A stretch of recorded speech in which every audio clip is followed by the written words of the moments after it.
किंवा त्यांचे जे कार्याध्यक्ष आहेत रवींद्र चव्हाण, फडणवीस यांच्याबरोबर सलीम कुत्ता काल वर्षा बंगल्यावर बिर्याणी खायला बसला होता का? घरामध्ये त्यांच्या बिर्याणी आली सलीम कुत्ताच्या घरातून आणि सगळे पार्टीला बसले आणि त्यांनी सलीम कुत्ताची माफी मागितली का? लोकांच्या मनातल्या शंका आहे. खरं तर आरोप सिद्ध करायचा प्रत्येक वेळेस भाजपचा एक असतो की जर आमच्याकडे आले तर त्यांच्यावर आरोप सिद्ध नाही झाले, त्यांची चौकशी चालू आहे, मात्र त्यांना घेतलं जातं प्रत्येक जणाला पक्षामध्ये आणि नंतर काय बकवास पक्ष आहे, ढोंगी आणि भ्रष्ट लोकांचा हा पक्ष आहे. या पक्षाइतका देशद्रोही पक्ष या देशाच्या इतिहासात झाला नाही. देशद्रोही हा शब्द त्यांना लागू पडतो कारण सगळे देशद्रोही भ्रष्ट लोक यांनी आपल्या पक्षामध्ये घेतलेले आहेत. ज्यांच्यावर त्यांनी स्वतः देशद्रोहाचे आरोप केले, भ्रष्टाचाराचे आरोप केले, असे सगळे देशद्रोही लोक अँटी नॅशनल बरं का, याच्या उद्या दाऊद इब्राहिमला सुद्धा पक्षामध्ये आणतील. मुस्लिमांची मतं हवी आहेत. मला ह्या लोकांचा काही भरोसा नाही.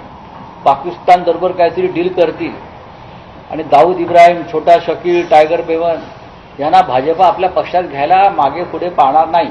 हे सगळं सत्तेसाठी सुरू आहे. आता स्थानिक स्वराज्य संस्था निवडणूक सत्तेसाठी कशाला? ही फार लहान गोष्ट आहे. देशातली सत्ता ह्या लोकांच्याच आधारानं घेतलेली आहे ना, भ्रष्ट आणि या सगळ्या देशद्रोही लोकांच्या आधारानं. अख्ख्या देशात आणि महाराष्ट्रात तेच धुमाकूळ सुरू आहे.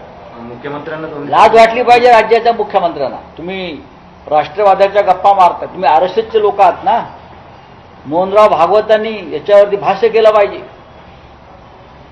तुम्ही आरएसएसचं संचलनाला जाता ना, हातात तिरंगा नसतो तुमच्या का, ते आता कळला.